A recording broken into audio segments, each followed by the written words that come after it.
radio warning alarm. During periods of potentially severe weather, special receivers are activated to warn of the impending hazard.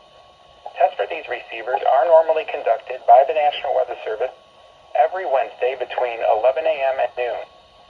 When there is a threat of severe weather on Wednesday, the test will be postponed until the first available good weather day. Reception of this broadcast and the warning alarm will vary at any given location. This variability, normally more noticeable at greater distances from the transmitter, will occur even though you are using a good quality receiver in perfect working condition.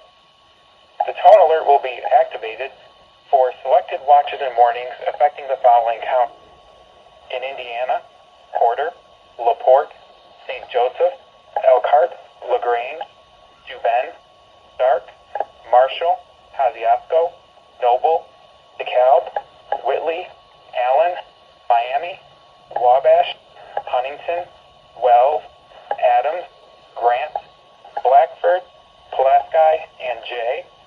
In Ohio, Williams, Fulton, Defiance, Henry, Paulding, and Van Wert.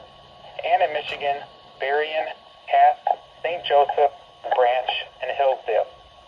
For more information, see our webpage at www.weather.gov/IWX and click on NOAA Weather Radio under Local Information. We now return to normal programming.